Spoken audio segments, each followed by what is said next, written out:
Great. It being 5:30, we will call to order the Select Board meeting Town of Shelburne for November 4th. And welcome everyone to this meeting. We'll begin with the acceptance of the minutes from October 21st meeting. And there was a revised version sent around earlier today with Trisha's changes.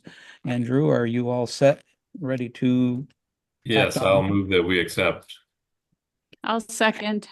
It's been moved and seconded. We accept the amended minutes. We'll put it to a vote. Andrew, Aye. Tricia, Aye. and I am I. Passes unanimously. Department liaison reports. I'll start tonight because I don't have any. There's been been no meetings of committees or boards to which I'm the liaison, so uh, we're good to go. Andrew, would you like to start tonight? Sure. Yeah, I've got a few updates.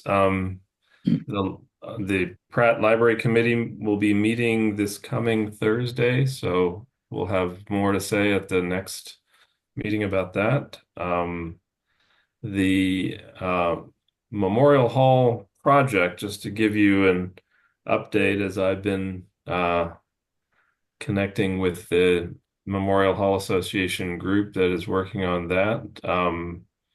We had a good meeting with Bob Dean from the Franklin Regional Council of Governments. Terry was there to begin the process of putting together bid specifications to go out to bid for what we're calling phase two of the renovation project. Phase one being the overhaul of the elevator that we did last year with ARPA money, 110,000. And phase two will be more formally presented for your approval once we're a little farther down the road with the bid specs. I believe the next step is to meet with Laura Phelps, who's the new procurement officer at the FERCog, when she's available.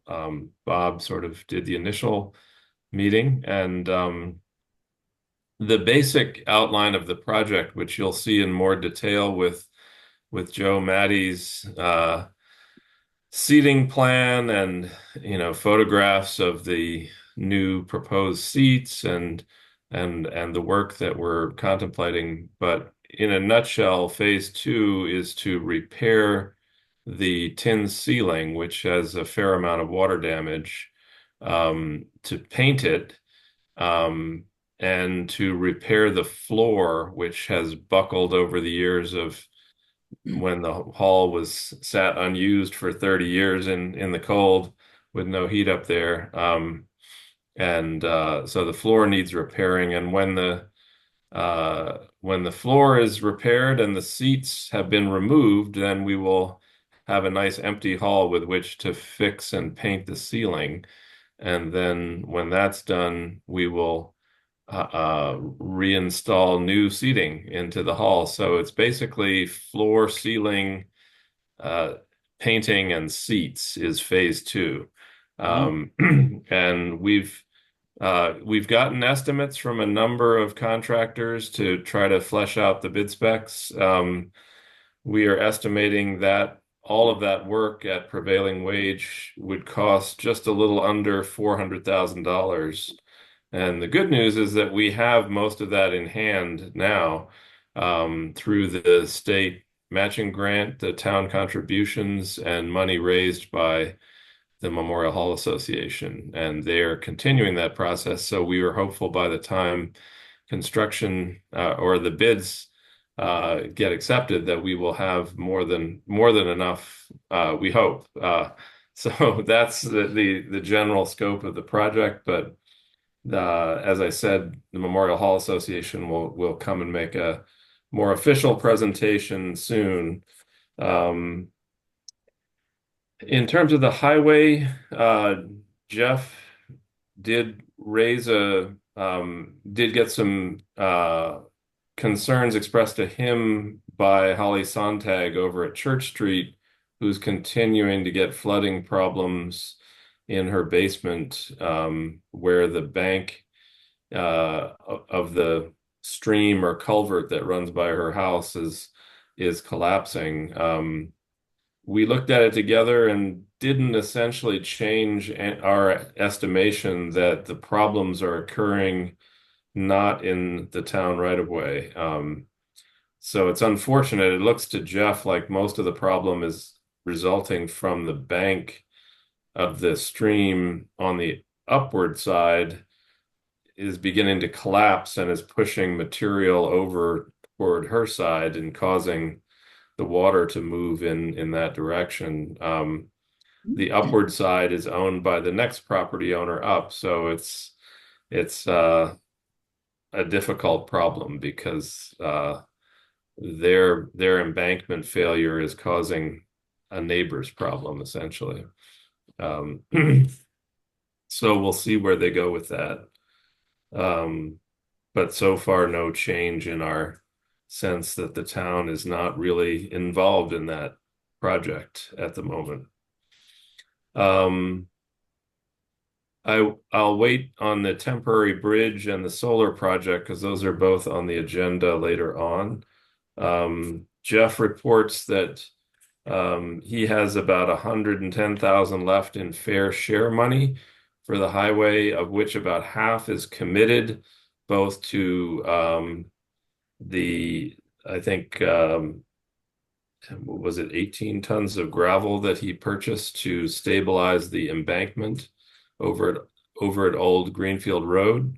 And then the other is coming with the temporary bridge cost.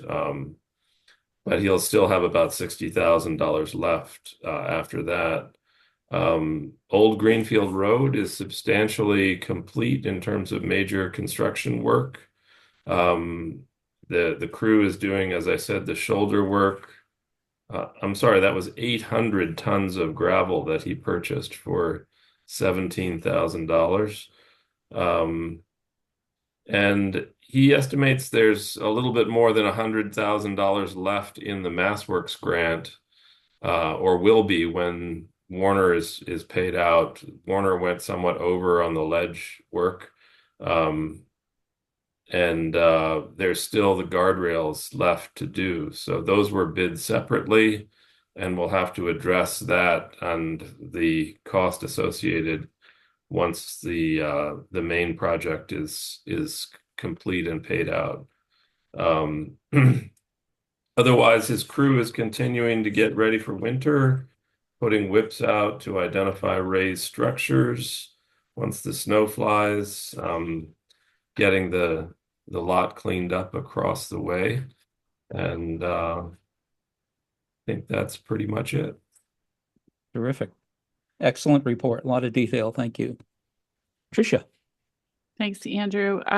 Thanks, Rick. So regarding town hall, I mentioned at the last meeting I was going to be attending the First Amendment audit training, which was really helpful. And the major takeaway from that was to make sure that all of the public access and employee-only areas are clearly marked in the public buildings. So we completed that at Town Hall and the EMD space at the municipal building. So there are signs that say authorized personnel only past a certain point. The tax collector's office was a little bit easier because they had a chain that was used to work and we fixed it. So now it's working again. And there's also a sign, they were going to put a sign on the wall, and Karen was going to put a sign on her office space too. Did you happen to see that, Terry? I wasn't able to get over there on Friday. Yes, she does have a sign up. That's great. And Joe had already had a clear public area only space in the town clerk's office, so that was good. So I don't know if you want to consider doing something similar for the highway department, just because in case somebody decides to exercise their right to conduct a First Amendment audit there, unless it says no employees only past this point or something like that, anybody can go into a public building and start filming. That was the big takeaway from that training. So moving on to the MVP resilience plan, I submitted the expression of interest for the So, MVP. Tricia, Yes. I mean, one thing that you might want to do a little more research upon on that is, um, I would have a question about the public's right to go into the highway garage or the police station for that matter. There being possibly confidential things in the police station that would need to be secured, the evidence room, and The police other places. station is, you can't get in there without authorization. It's pretty clear. Okay. That's why I didn't, And the thanks highway for bringing garage, that I up. would think might raise some safety issues to have members of the public just wandering around when they're working with heavy equipment and stuff like that. So I would raise a question about that. Well, the attorneys at who provided this training had said that anybody has their First Amendment, anyone has a right to conduct a First Amendment audit in any public building, and they can go anywhere unless there is some kind of sign that says the public is not allowed. So I think it would be simple, like what we did in Terry's office. We moved a bookcase and put a sign on it, authorized personnel only pass here, something like that. Or I agree that it doesn't seem very smart to just walk into the highway department with all that heavy equipment and the trucks and everything. But unless it's posted, somebody would be able to claim that they had a right to go in there. So that's what they said. I had hoped to get something to you guys that was a little bit more in depth from the training, but I got ill last week, so I couldn't do it. But I will try to get that together so you can see some of the slides yourself. And anyway, and Well, yeah, Tom if you just puts can, a sign on the back of a chair in the doorway that just says, authorized personnel only, unless, he invites people to come in and talk to him. On the other side is the police department. You're not getting in there without permission for sure. well, I think that's mainly a function of the fact that their door is locked, not that they have their signs up or whatever. So Right. I mean, I don't know, Rick, I guess if that's something you wanted to talk to the police chief about as the liaison, or I'd be happy to talk to the chief about it too, since I took the training, but I don't know how you feel about that. From what you described, it would sound like with the absence of a sign, they could ask to go through even if it is locked.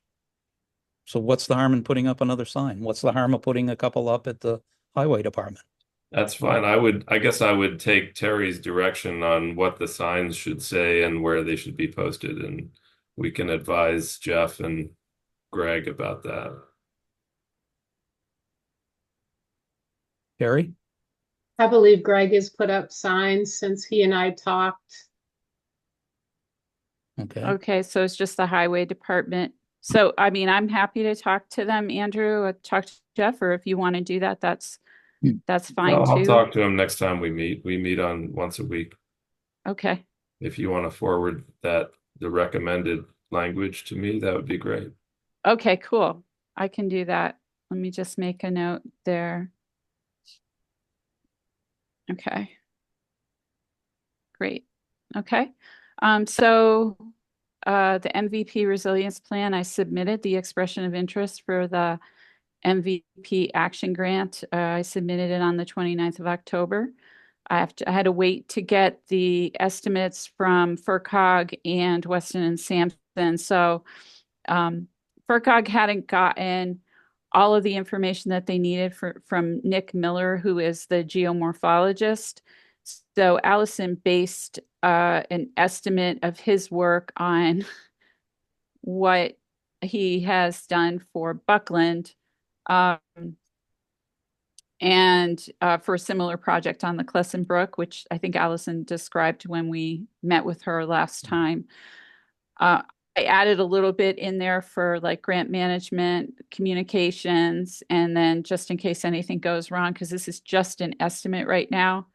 So it came out to be 75,000 in year one and 135,000 in year two. So right now we're just going to wait for feedback. I'm hoping that it's going to be sooner rather than later. So that'll give us some time to write up the grant application itself based on what we know now and what the feedback is that we get from EEA. The 2.0, the MVP 2.0 grant applications just opened. So I'm thinking that they're wanting to get those done and then they'll start on the 1.0 MVP towns next. So emergency management, I have a lot of updates for you. The tabletop exercise went really, really well. And Tom was really happy that we were all there to, just hear how it all works. The folks from MEMA were actually very impressed with the turnout. Apparently, they've said a few times, wow, like everybody was there, the highway and leadership and the people from Eversource, they were really impressed that they were there too. So thank you for attending. We haven't received the after action report from them yet, but we know that one of the lessons learned was the limited scope of our sheltering and warming and cooling centers. So Tom is gonna take the first steps now of solidifying the plan to use BSE as the warming center, which was the location that we all thought would be ideal because it's, centrally located within walking distance for people to get to if they needed to. So one of the things he needs to do for that is to find a generator. Fortunately, Greenfield Fire Department has one that they don't need anymore. They had used a generator for the temporary fire station. And Tom has already talked to the chief there for more details about it. And all he's heard is that, yeah, we don't know what we're going to do with it yet, but they don't need it. So he was thinking, and I agree, that maybe sending a letter of interest from us to the fire chief or to even the mayor of Greenfield that the select board or Shelburne would be interested in seeing how we could acquire their generator would be a good way to support his efforts and to, kind of plug that hole in our comprehensive emergency management plans. So can we do that?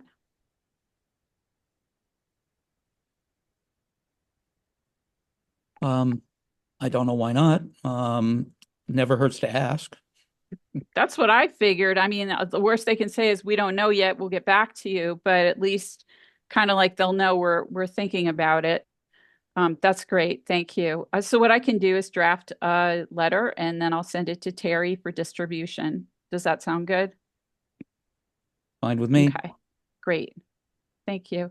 So another shortcoming identified in the plan was how to collect information over the phone for the damage assessments. And Tom said that he would train the EOC team in how to do that.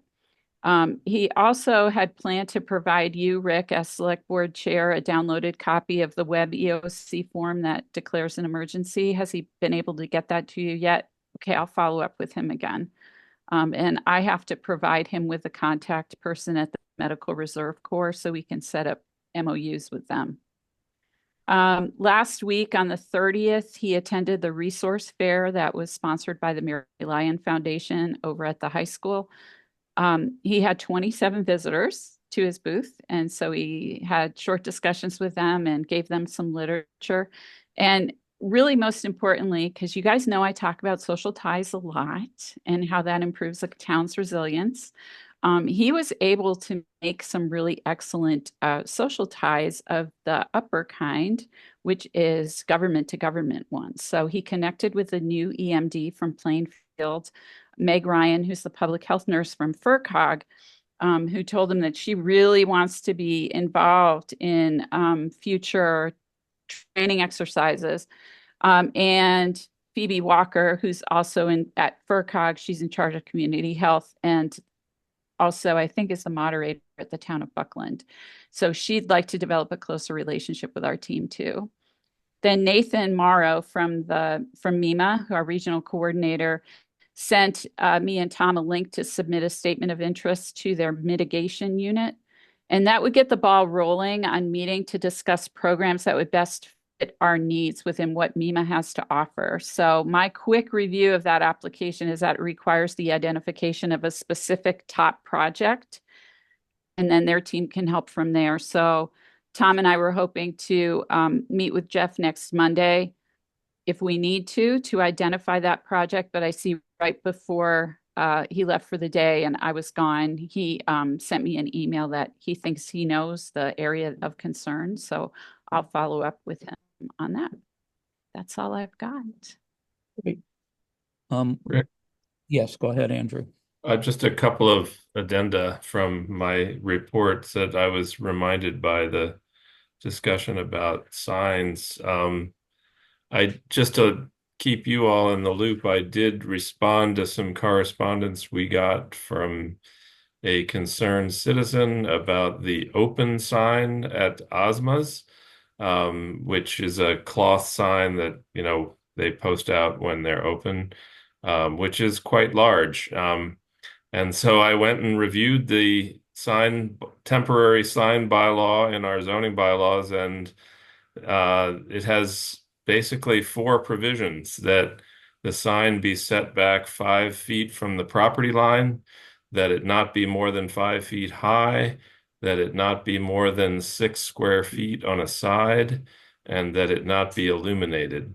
And their sign was not illuminated, but it was violating all 3 of the other provisions. So I went and shared that little section of the bylaw with them, and they promptly moved it to the back of their property. So, but in the process of discussing that with Terry, we noted that there were probably several other businesses that use those kind of temporary signs that should be notified. She was recommending that the building inspector do that. So even though the temporary sign bylaw is fairly short and clear, I'm happy to let the building inspector take that ball up if you want. On another sign related issue, I was just reminded that Jeff has reminded us that the employee signs that are required to be posted in their break room and stuff, that, equal opportunity and all the other host of things that are on those laminated signs need to be updated, and that they're kind of expensive. So look for signs in the next budget as we go forward. Terry? I download those from online for free. They're not laminated, but they do the job. Okay. Well, hey, I'm all in favor of free if we can. Yeah. If we I'll can point them cover in the base right that way. direction. Okay, that's great. Well, let's finish up on that. The signs that you mentioned, I call them feather signs because they're kind of vertical. They look like that sign. I was brought into the loop on that, and the building inspector did review it as well and said, no, they're not allowed. And that same day, I counted 5 of them between my property and town hall on Route 2. So it didn't seem fair to go to the lady that you spoke to and ask her to move it without having the others. And I don't know if we ever actually asked the building inspector to review those others. It would have been Terry. Did you? You did. Okay, good. Well, that would even things out and make me feel better about a level playing field for sure. Tricia, I do have a question on your report as well. The session that we went through identified BCS.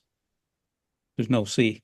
Tell how old I used to be. The elementary school. The former BCS. The former BCS and now BSE identified as a perfect spot for an emergency warming shelter in the event power's gone for days or weeks and so on for people in the village. The rural people discussed during that as well, and I think Davenport's was identified as a place for rural people to be more easily accessible. And they also have the generator capacity already. Is that, so that's still a second option that'll be in the revised paperwork? As far Rick. as I know, yes, Rick. Yep. Because they Super. have the generator, and that was really the only thing that was missing from the BSE thing. Well, showers, but you know, and he and I actually talked about the bathrooms in an elementary school. The toilets are really low.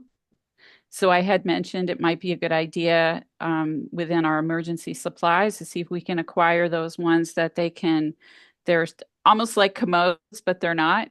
And you can put them over a really low toilet so that it's higher and it's more ADA accessible, or just accessible for elderly people who don't want to be sitting, you know, a foot off the ground. So that's also in the works. But the generator is such a big deal that you can't really do it without it. He's focusing on that right now. Super. Thank Terry, you. did you have anything to add in this section? Great, thank you. Old business, ARPA funding requests. We did get a painting quote for the Village Information Center. You recall last meeting, we approved funds for both the repair of the foundation and the repair of the siding and replacement of one of the windows.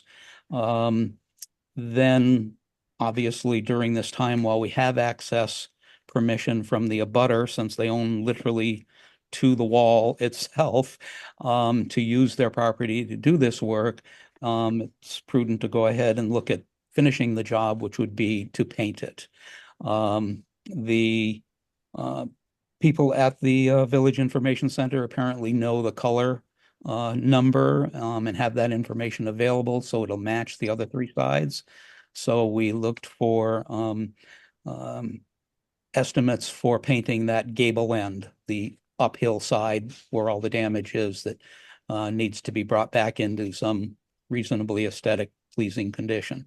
And we did get the one that you have in your packet from Renaissance Painting, 2640 labor and materials. Terry, any other information on that? Have there been any other responses, or This gentleman was painting Cowell Gymnasium, so he was easy to talk to and get a quote, you know, between the time you asked me to get a quote at our meeting. So honestly, he's the only one. And given that he is a sole proprietor, prevailing wages didn't come into play. So I felt like this quote he's willing to hold until spring. It's very reasonable. But I'll let the board decide what they want to do. Any thoughts, Andrew or Tricia? When I looked at it, it seemed reasonable enough to me. It was clear what he intended to do, very clear. And I don't have a problem with it, especially if he can get it done soon, or is it going to be too cold? It will be done in the spring. It'll be done in the spring. Okay. You'd have to wait for the outside repairs to be made on the clapboards in the window. Andrew, did you have a question? I just had I don't have an objection to the quote. I just had a question about Renaissance Painters. Aren't they a large corporation? I think we touched upon this at our meeting with Bob Dean last week, that there are different divisions of Renaissance. This gentleman seems to be a one-man show. Is he the same company that we're thinking of when we talk about Renaissance Painters? I mean, the only reason I'm asking the question is if he's a sole proprietor, does he have the bonding and all the rigmarole you need to do a public project? I don't know. We hired him for Cowell Gym. I went up to Cowell Gym, asked him if he'd come down. I didn't get a lot of background on him. So, all right. Well, if we're already hiring him, I guess he's okay, or at least we'll be 2 times in the hole if he's not. But I can ask him if the board's not comfortable with awarding this. Like I said, it won't be until spring. Rick just wanted a placeholder kind of number so that we could commit the ARPA funds to this project. I think we should commit the funds, but I think we should hire somebody who's able to work on public buildings. I I know he's insured. I have a copy of his insurance certificate for the Cal Gym project, and the Okay. board did award him that job. I guess if it's under the 10,000 or whatever, is it different in terms of what kind of bonding and all that stuff you need to be Sound business practice for under 10. right? Because And, that was one of the things that we learned in meeting with Bob Dean about this painting the ceiling in Memorial Hall is that because the estimate was over 25 and painting is in a category that requires it to be a filed sub bid, then whoever wins that bid has to meet all those, requirements and stuff. But maybe that's not the case with a small project like this. well, I personally don't have a problem with the number. Actually, the number is fantastic. I don't know that that could be beat, but I also have no problem if you want to secure a few other quotes before we make a decision. I just wanted to get a number that would cover us for spring and get somebody that would, and that's proved to be the biggest problem, commit to doing it in the spring, because now is when painters are getting booked for when they start up and the weather's good enough to begin. So I have no objection to hiring this guy as long as he's able to be hired by a municipality. That was the only point I was raising. we've done it once, I guess, as you said before. We've already done it at the Cowell. So Rick, I I guess was I'm just, looking for confirmation for that before we proceed, Confirmation of, that he's able to work for a municipality. oh, so we didn't have that when we hired him for the Cowell painting? I don't know, did we? We didn't? Yeah, we obtained 3 quotes. He was the lowest quote. If that's all that's required, Terry, I'm fine with hiring him. I'm just saying that given all the stuff that we've been going through about prevailing wage and public bidding, I'd like us to make sure we're legit when we're hiring people. Yeah, it's a very different, I mean, you're talking a $400,000 project versus a potential $3,000 paint job. Right. If it's a different set of rules, I'm good with Yes. it. All I'm saying is I want us to hire people in the way that we need to hire them. I think we all do that. Tricia, did you have a question? I just had a suggestion that maybe, since really what we're trying to decide here is the ARPA money allocation, why don't we just say we're setting aside $3,000 for painting of the Village Information Center, and then as the quotes come in, when they come in, we can address that award at later. So at least, because we have to get the ARPA funding allocated by the end of the year, the painting isn't going to happen till the spring. So theoretically, we have enough time to find the exact right contractor who meets all the specifications as we understand them. And today we can just say, yeah, we're going to put $3,000 aside for the ARPA money, for the, for the painting of Village Information Center. Can we do that without having a bid or an agreement with someone? Just say, well, we're going to save this money for this project and not actually commit it to someone on time. I don't know if It's no different than Andrew's request to earmark 35,000 for the pocket park. We don't know if the vendors he received quotes for are going to be the vendors performing the work. We're just simply earmarking money for the painting of the Village Information Center. good. If that's the way it works, I'm good with approving 3,000 set aside for the painting. Since we already know we've got somebody that could do it within that, I would want to put it to bed sooner than later as to getting some more, maybe one or two, at least more quotes or estimates, and then put it to bed at a future meeting. This calendar year, not fiscal. Right. So do you want to do the allocation of 3,000 today, or do you want to wait? Maybe next meeting we'll have received other quotes, and then we can just do the whole thing at once. There's no pressures. I think we can move to allocate the ARPA funding in the amount of 3,000 for painting the wall at the information center. I would make that motion. I'll second it. Moved and seconded. We'll put it to the vote. Andrew Aye. and Tricia. Aye. And I am I. Passes unanimously to set aside 3,000 for the painting of the Village Information Center, and that we will proceed to try to get an estimate or two more with a commitment to get it done in the spring, first thing in the spring, while we still have permission to be on the property to do that. Thank you very much. Item B, transfer station. Oh, hold on. Sorry, I had something under ARPA. Sorry, I was just trying to write my notes down. If I may. So also during the tabletop exercise, we realized we needed clocks in the meeting rooms at the municipal building. So, and I already talked to you about the generator for sheltering. So I was wondering, first of all, can we use some of the ARPA money to buy a couple of clocks for the meeting room there?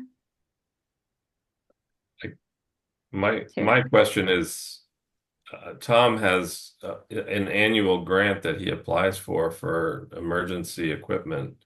My guess is that he could probably purchase clocks with that money. Okay. I'm still I was going to learning things. suggest his emergency management expense budget that we allocate every year as well. Oh, okay. Yes. He probably would. I just came up with that earlier this afternoon and didn't have a chance to run it by him. He probably would have said the same thing you guys just said. So, what about the generator from Greenfield? If it turns out that we can get it, could we use ARPA money for that? This is just a question I don't know the answer to. I don't either. My Andrew? sense is we probably could, but there are also grant sources that we use to purchase the other generator that we could go after. So if there are specific funds that pay for generators, I would say let's use those. Okay. Thank you. That's all I have for that. That makes total sense to me as well, Andrew. So you good? I am. Thank you. Now, item B, transfer station operations, window decals. In your packet, you saw the couple of options, window decals and mirror tags, pricing, pros and cons, a visual sample of, I think it was Ashfield sticker, and the concern or the issue with the extreme amount of bookkeeping to assign them and label them, and trying to solve a problem of identifying actual town of Shelburne residents at the transfer station. This was a boatload of work to accommodate that, and the option of the mirror tag came to the front.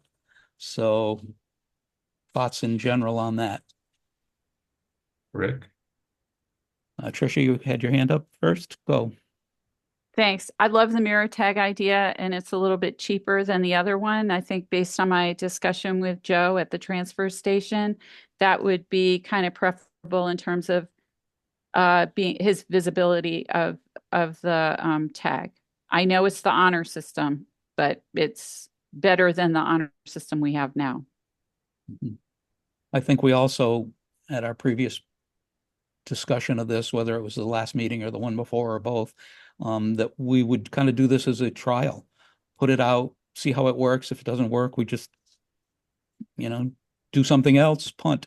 So it's not like a lifelong decision we're making here. We're trying to affect an issue that's causing consternation at the transfer station. Andrew, you had thoughts? Oh, I think Tricia spoke to that it is, and it seems like the very thing that makes it more efficient to administer also perhaps undermines its purpose, which is that if you have, a bunch of tags that you can move around on your cars but also potentially loan to other people, are we solving the problem we're setting out to solve is the question. Well, then they are numbered and assigned to the vehicle. Is that correct? Or the The residence, household. to the household, so that the attendant could very quickly look at the tag number and see who that is assigned to. Again, it's an embellishment to the honor system that we actually use now, right? So what's your point, Andrew? Do you disapprove of trying to? No, I like your approach of let's try it and see if it makes an improvement. I'm curious, Terry, since you're gonna have this in your bailiwick, does this seem like a worthy experiment? I think it would, I think it would be helpful to the transfer station attendants to have an easy identifiable means when a vehicle pulls in. And if they question the identity of the person when they get out to throw their trash, it's up to that person to prove that they are indeed a resident. I just think there's an angle for every idea we come up with.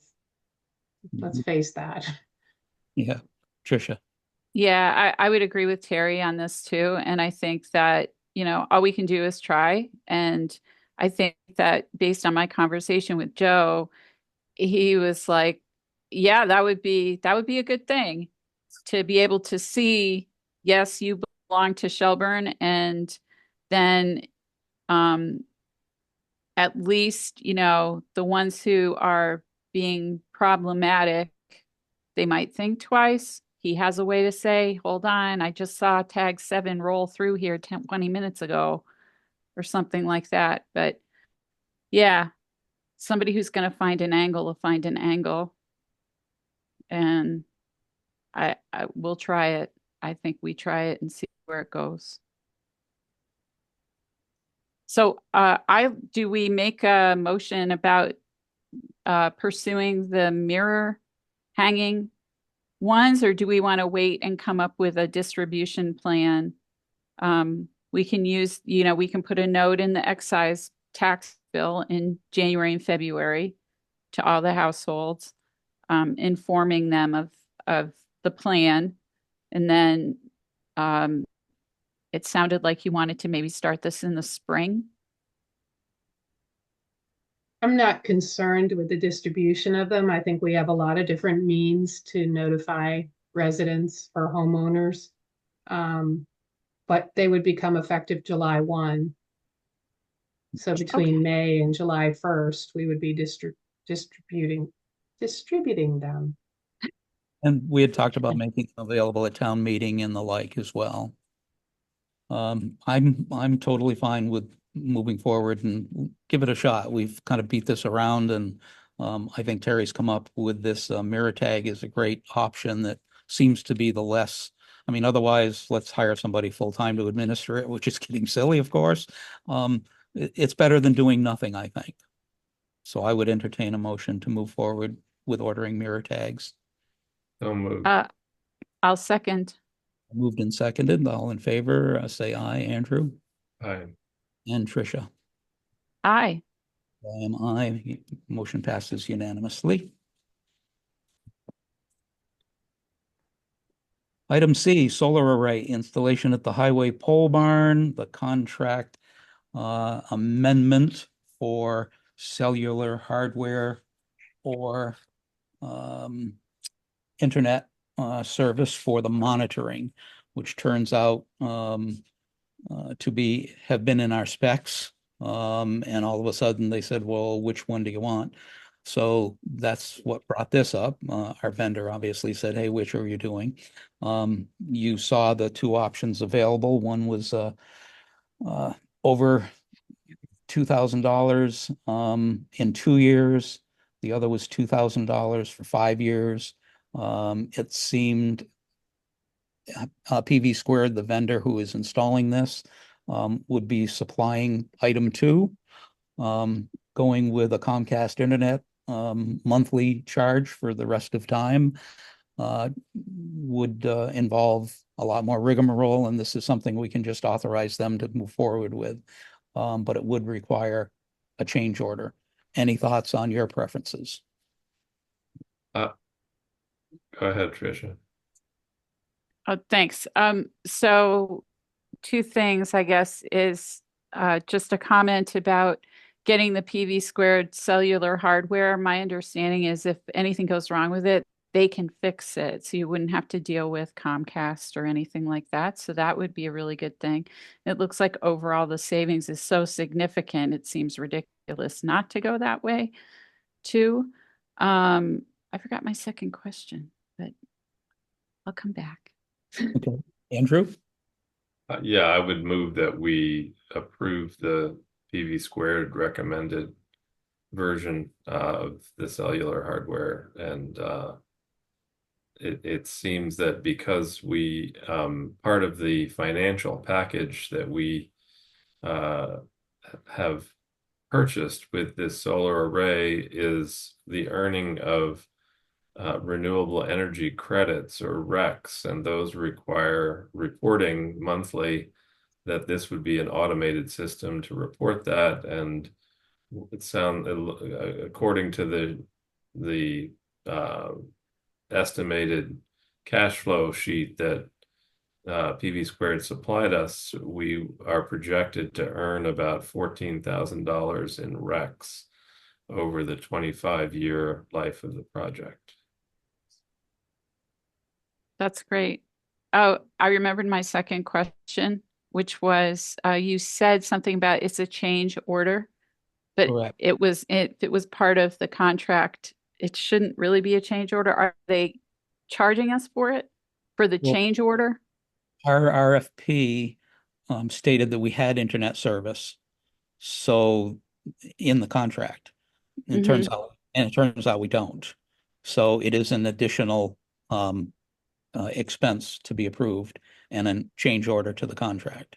Is that right, Terry? That is correct. So the only question I guess I was having is there a separate charge for the change order? Because some places will charge you like $250 for a change order itself. No, No. this is just the 2,000 if we go with option two. Yes. Okay, thank you. I just need that clarified. Okay, I move that we accept I've the. already moved it. Oh, you did, didn't you? Sorry. Okay, So would you like to second it, I will Tricia? second it. Yep. Okay. Moved and seconded. We'll put it to a vote. Andrew? Aye. Tricia? Aye. I am I as well. Terrific. Item D, Christopher Curtis, the Deerfield River Watershed Association. Have in your packet, we discussed this at previous meetings. The Open Space Committee, as you saw in your packet, had a unanimous vote with one obvious abstention to nominate Joan LaPierre as their representative for the Deerfield Wild and Scenic River Study Committee. The only thing he didn't know was the exact name of the committee, and that would be it. I would move that we appoint Joan to the LaPierre to the study committee. I second that. Been moved and seconded. We'll put it to a vote. Andrew? Aye. Tricia? Aye. I will abstain, of course. Motion passes 2-1 abstention. New business, proposed application for transient vendors, hawkers and peddlers. Late today, I saw some concerns raised. Let's try to address those. We did discuss this previously and pulled out the solicitor word, I believe it was. There was questions last meeting about how does this affect a political campaigner going door to door? How does it affect a religious group or whatever? And all that, I think, is answered in item 1 in the policy, which ends with the words, a permit before engaging in trade. And engaging in trade is very specific language and would definitely not include political supporters going door to door, etc. One of the concerns raised was what problem are we solving with this? And I think what we're doing is giving town hall a process when they're approached very regularly, as Terry mentioned at our last meeting, how often it does happen. But more importantly, the example of 6 o'clock in the evening, it's now dark at what, 4:30? Somebody's knocking on your door and claim to be something, and you get nervous and you call the police, and they would know immediately with a record that this is an approved vendor with an appropriate permit. So I think that's the biggest positive of why all the towns around us already have this in place. So I'm open to any other discussion that you'd like to raise or kick around. Rick, Yes, sir. the other questions I raised in my email, I'm fine with having door knocking salespeople register with our police department and have a little lanyard or whatever that they wear that shows that they've received a permit to do that. The questions that I raised is, does this policy apply just to door knocking, or does it apply to other things as well, like sidewalk vendors, fairs and festivals? What was the other one that I mentioned there? There were Food trucks. food trucks, Well, temporary but permanent mobile vendors of things. I mean, who are we applying this policy to? It should be stated clearly in the policy. all those other things, my understanding, we discussed this in part last meeting, was that they have other separate permits and licenses that they need. The mobile food vendors need Board of Health. The food trucks will, depending on how things go in our next town meeting, we suspect there'll be a bylaw for that. That'll be detailed. My understanding that transient vendors, hawkers, and peddlers are understood to be door to door. But correct me if I'm wrong, or Terry, do you have any other feedback for us on this question? I don't have any additional feedback. It was intended when I posed the question to other municipalities, it was intended for door-to-door peddlers. Special events, they have an event coordinator in town and vendors sign up through those individuals organizing the event. It wouldn't apply to them. It would be event specific. This is going door to door. So I just think it'd be helpful for future boards, if they're ever called upon to read this policy and figure out how to apply it, if it just said right up front, this applies to door salespeople. Other vendors should apply to the various other licensing processes that apply to, sidewalk fairs, etc. Rick? Yes, Tricia, I like I have no problem with the idea of being specific and using the word door to door in this policy, but then suggesting other vendors and trying to list all the ones we might be able to dream up will leave somebody out anyway. All right, we'll just say it's for door salespeople then. Yeah, I'm 100% in support of that. Tricia.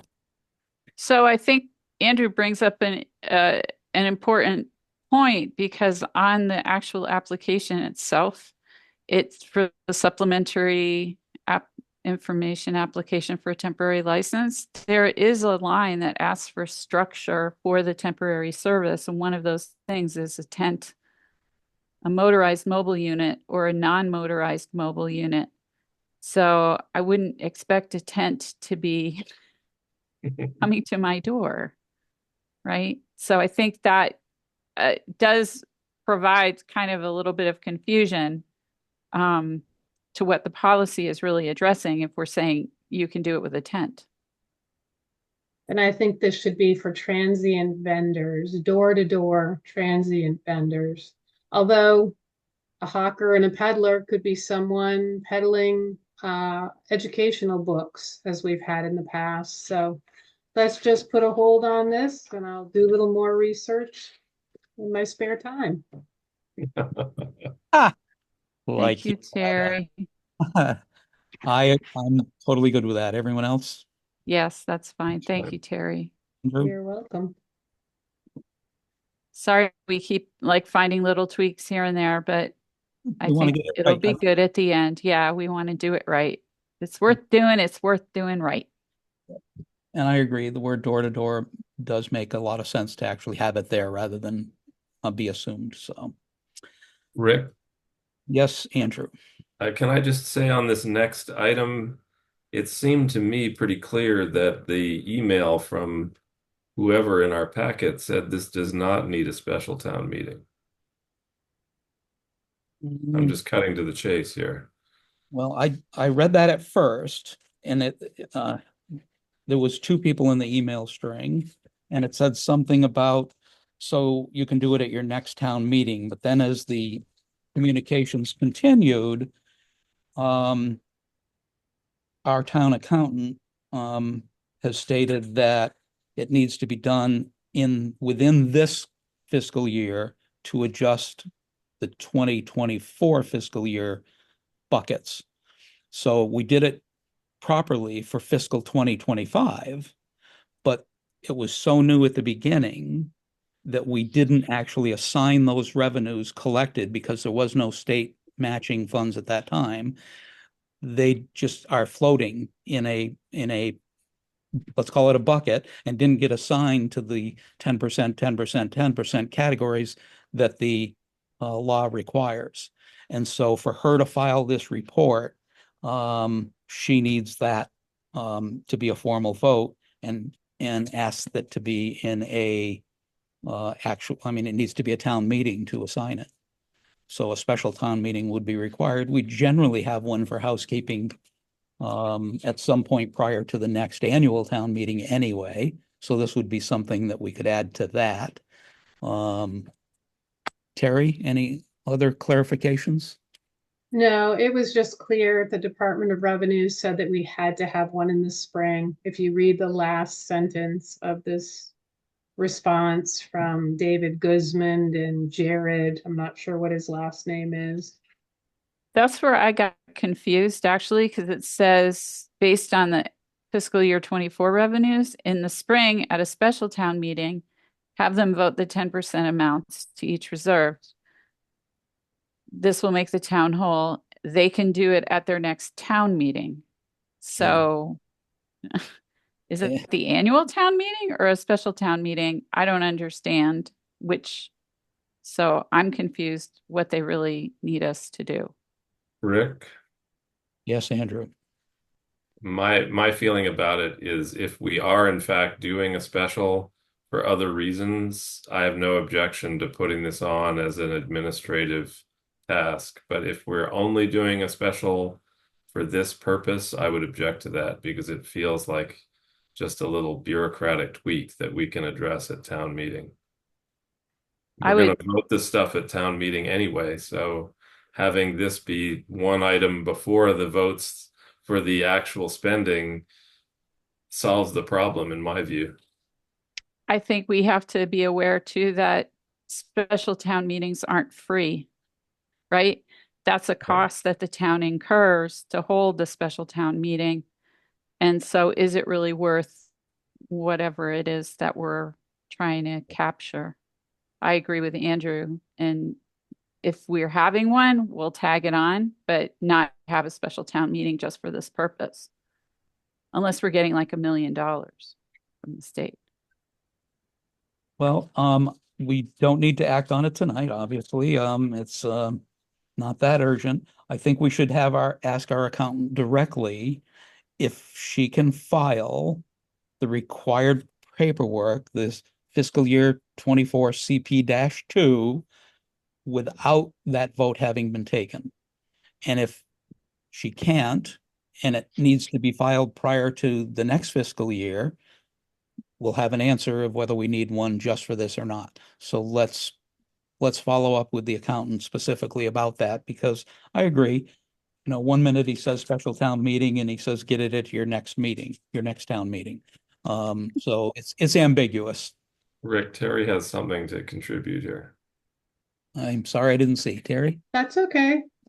If this were the only item, we would have the special town meeting before the annual, the same night. That's the way we've done it in the past.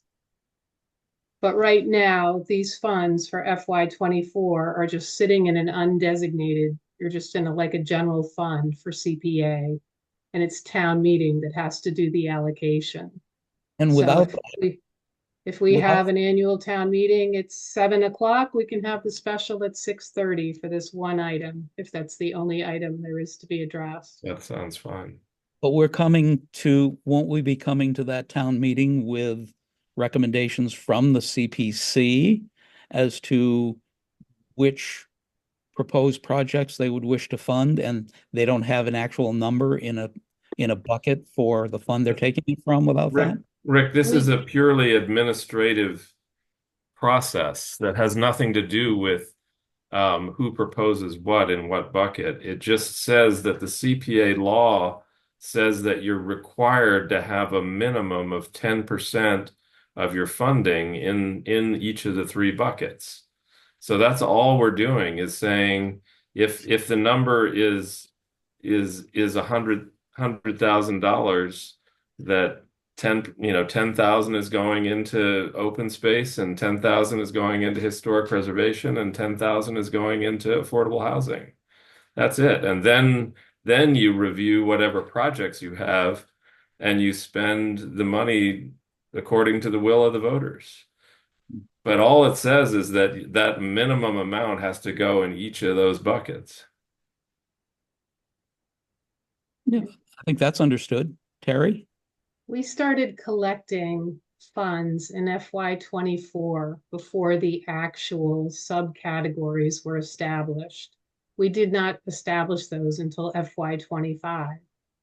So we have this pot of money collected in FY24, and now the actual dollar amounts have to go into each of those categories. So that's what this special town meeting article would represent.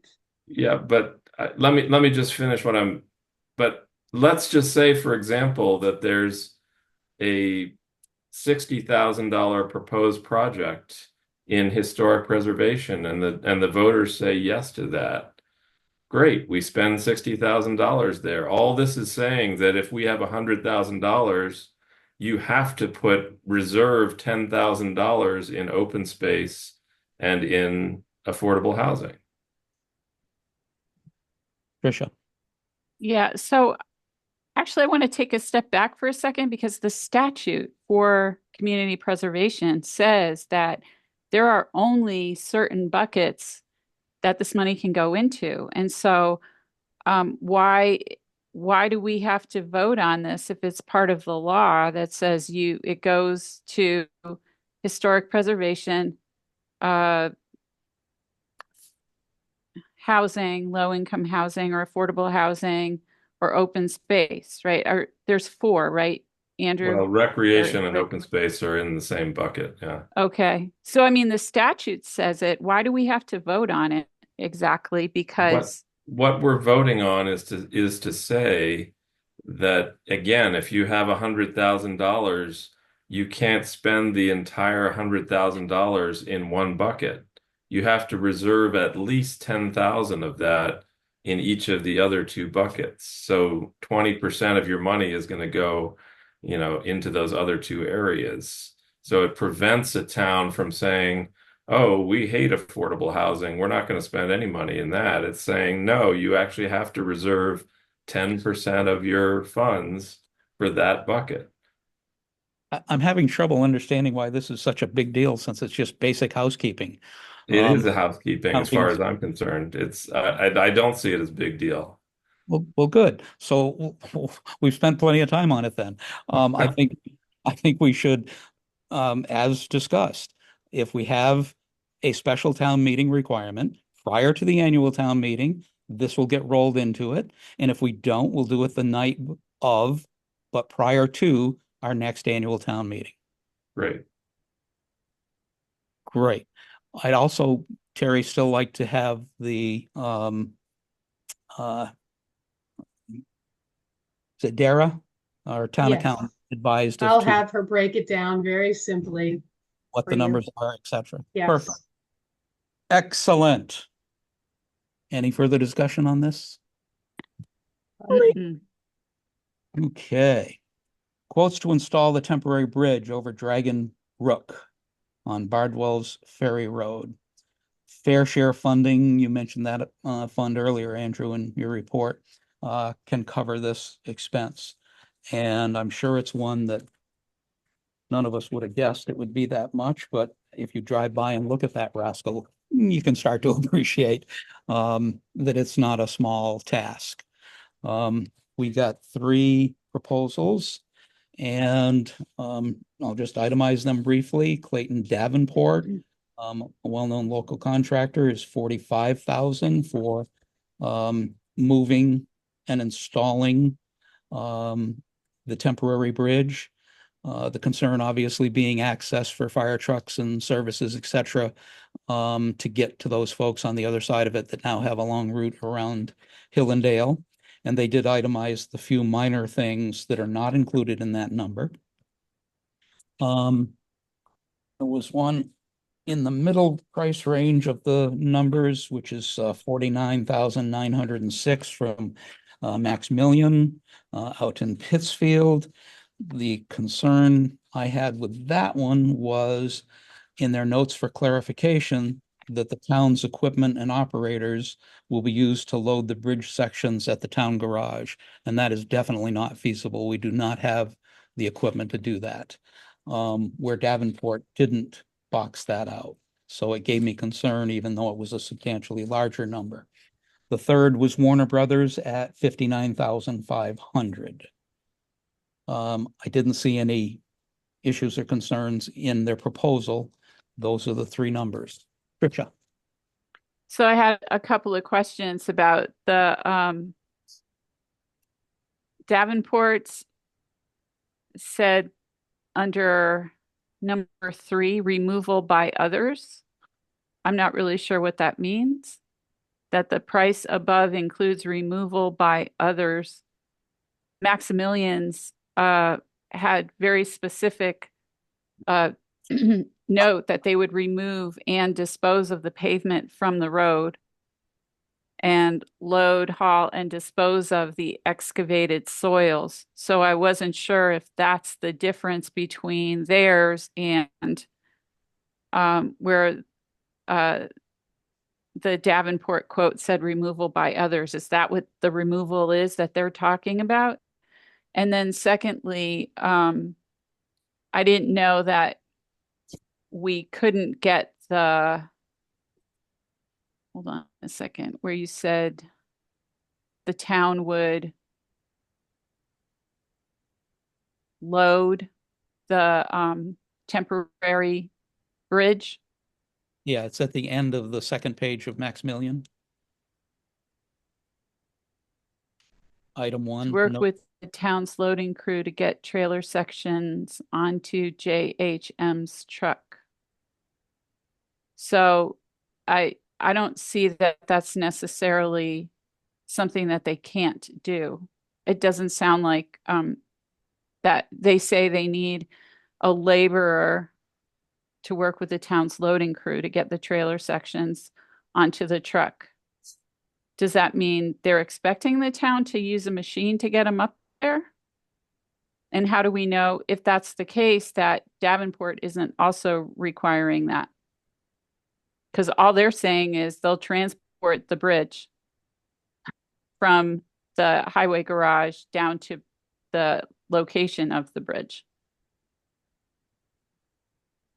So I just see that Maximilian's is very specific about what they can do. And I'm wondering especially about disposal of the soils, et cetera, and disposing the pavement. That could be worth the $4,900 right there in the difference in price. Did Jeff weigh in on these 3? I did speak with Jeff about it, and the only concern that he said was raised by the contractors was that there was a power line that runs across the bridge that could get in the way of their equipment, but they all seem to think they could work around it. Jeff's plan is to work with Eversource over the longer term, in the timeline of bridge replacement, to actually move that power line so it's not a obstacle for future efforts. But for the time being, they seem to think that was a solvable worker that they could work around that. Jeff did not have any other concerns about Davenport's bid, thought he might even be able to get him to bring it down somewhat, but so I don't think that I don't think he's anticipating any problems working with the low bidder. I would move that we accept the Davenport bid. Jeff is willing to sign on if you have specific questions. That would be great.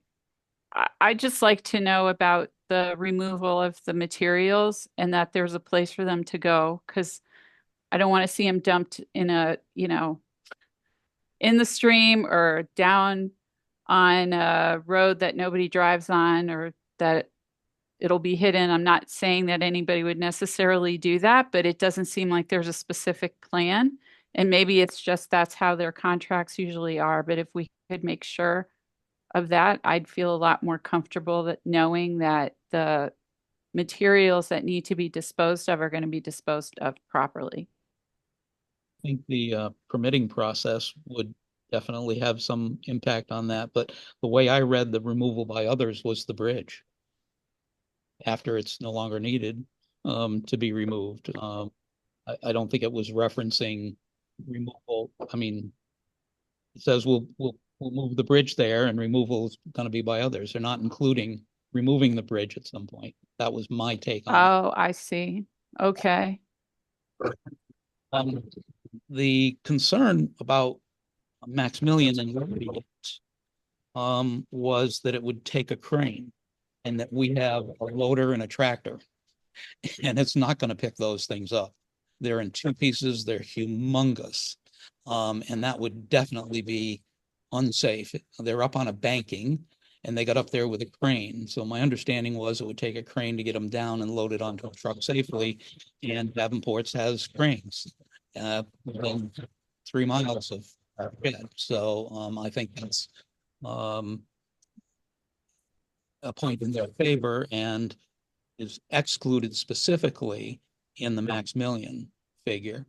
So I think that's Rick, that'll Jeff is, oops, okay. I'm sorry, Jeff is signed on. Hi, I think Jeff. there's the Hi, can you guys hear me? Yes. So the other thing about the wires concern of being in the way to work around them, I got the impression that that was for the use of a crane to move it from the truck to position, in that they apparently may be too big or too heavy to move with a backhoe or a buff. I think Jeff can speak to all of those things. Looking that around, Jeff. So what's your thoughts on that? The bridge itself weighs 24,000 pounds. If you, one of the quotes, Maximilian felt, and Warner Brothers felt like they would be able to do it without a crane. And I think we can. I think there's room to do it with an excavator, a larger one. My thought is that they could move the bridge from the highway location to a neutral spot somewhere by the intersection of South Shelburne Road, put the bridge together, and then we could drag it into place. It's on like a, I want to say skids, it's kind of like a sleigh, and they should be able to drag it into place. I can meet with Clayton. The only reason why it's because, one, it falls under the $50,000 threshold where you have to go out to bid, and so does it Maximilian's. But I don't think we at the highway department can load on the truck. If right now the bridge is split in half, so that's 12,000 pounds. So you're looking at putting 6,000 pounds of weight on either the loader with the loader and the backhoe just to try to get it on a truck. And you're not saving any money by doing that because, I mean, Maximilian was at 49, I think. Excuse me. Right. So Jeff, I guess I had a question specifically about, the Maximilian quote was very specific about what they would do with the pavement and, excavated soils, that they would take care of the removal and disposal of those, and they would load, haul, and dispose the excavated soils. Mhm. And I just didn't see that in the Davenport quote. I don't know if that's part of what they are planning on doing. Yeah, they have And to follow the diagram that the engineers made, the signed off Chapter 85 print. okay, so that's in there, that they have a place where they're gonna dispose of it and everything's good. Yeah, I mean, we can help out in that matter and we can use the material in our yard. I mean, it's just that there's a little bit of blacktop that they have to remove on the north end abutment area and then Mhm. whatever underneath it. And then they're adding fresh material in for the bridge placement. Okay. Because Um, I can get rid of like the blacktop, the asphalt. I actually have a person that actually will take it and then he grinds it into hard pack material. So he repurposes that current asphalt that we'd be removing and he puts it into a hard pack gravel. Okay. Thank you for clarifying that. Yeah. So regardless, so if you use Maximilian to do that, they would be able to give that asphalt to the person that you know who grinds it? No, they would probably take it off site somewhere that they usually bring their spoils to. Got it. So my other concern, of course, is knotweed. If there's knotweed in there and there's some dirt that has knotweed in it, what are we going to do with that? And there shouldn't be knotweed. There's no knotweed in that area. Okay. All right. Thank you. We Yep. have a motion, we have a motion on the floor to accept the Clayton Davenport Been moved. trucking. Yeah, I'll second it. It's been moved and seconded to accept the Davenport proposal for moving the bridge to the Bardwell's Ferry Brook Bridge project. Andrew? Before I vote, I just would add, Jeff shared with me that he found that there was no Concom permitting or notice of intent required, but that he is going to file a emergency permit, which would provide 30 days to do the project. So once the project's awarded, he'll file that emergency permit. I just go ahead. clarify, Andrew. Yeah. There does need to be some sort of paperwork filed with Concom. Okay. But given the time frame, not knowing when winter's going to set in, and the fact that it really stresses our emergency services on that section of town, that is why I will, when everything is said and done, I will move forward with an emergency action. Great. Other than that, if it was a normal situation, I would have to file an RDA, and which Concom meets the November 30th. So Okay. Jeff, Thanks for that clarification, Jeff. Thank you, So Jeff. I have no other comments. I will vote yes. And Tricia? Is it up for a vote already? Yes. Yes. And I am a yes. I am a yes. And the motion passes unanimously. Thank you, Jeff, for coming in and answering our questions. It was really helpful. sure, Thank you, Jeff. anytime. New business, item D, Bread and Puppet Theater. Request to use Memorial Hall, either Wednesday, the 13th or Thursday, the 14th. We've had this group in fairly recently, correct? Within the year. Yeah, were there any issues with them? No, they're a big production. So I would recommend that it be on a Thursday night because Wednesday the hall is being cleaned. Andrew, any input on this? It's in your area? I'm actually not a member of the board for the Memorial Hall Association, so this is really their project of leasing the hall out to people who want to use it. And because this request is falling outside of the normal weekend usage, they're required by the lease to check in with the town offices and get their blessing for midweek usages. Who's required? The Memorial Hall Association. And they have not done that? I don't know. This is their way of asking. Jessica Murrow reached out to me. I said I needed more detail, and then the actual organizer of the bread and puppet show provided these details. Perfect. All seems in order. Who's responsible for locking up and everything? The Memorial Hall Association people? Yes. Okay. Thank you. Do we have a All motion? right.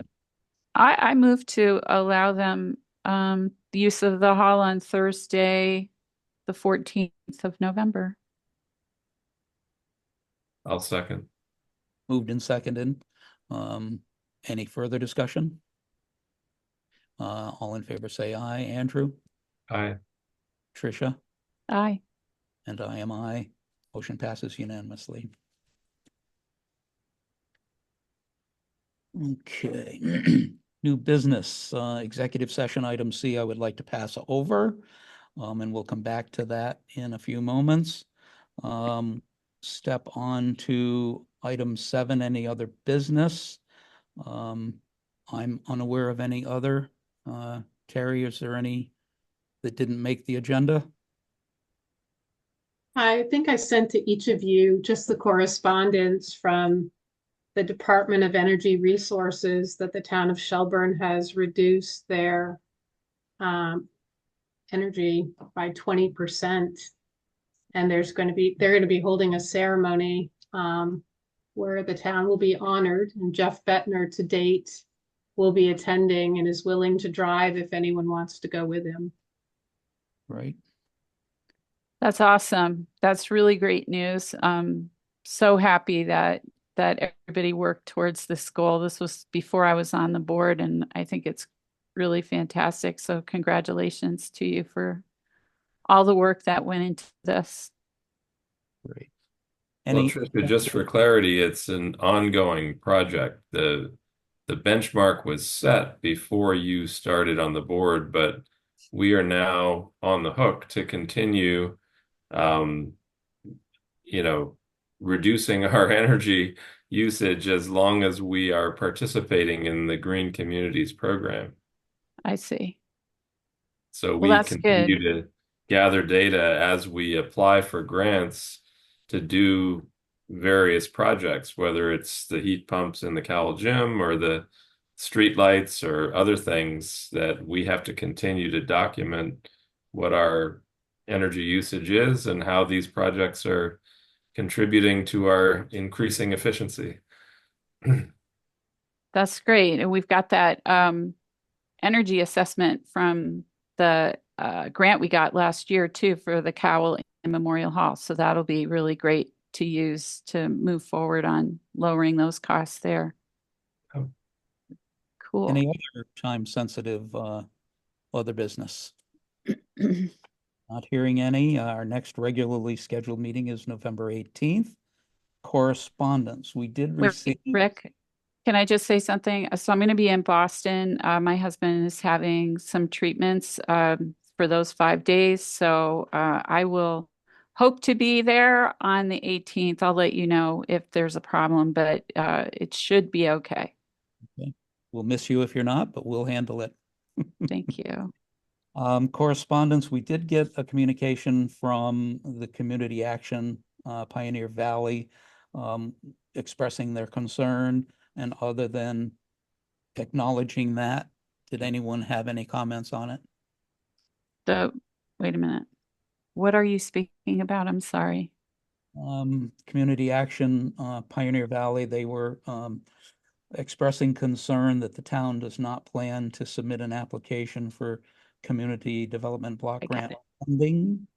Rick, I I'm had just it in gonna my have- head as the food pantry. Sorry, but that's what it is, right? Yeah.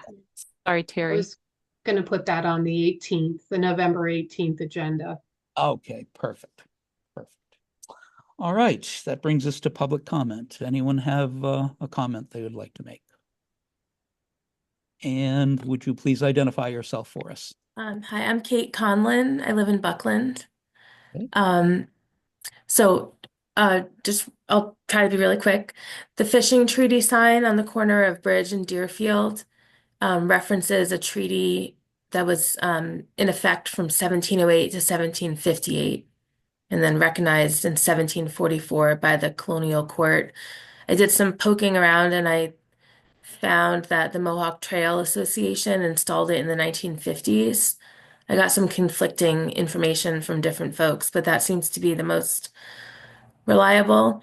Um, a Mohawk scholar called the existence of such a treaty like dubious, and I've learned it is the feeling of some Native researchers that the signed story could be based in romance and fiction.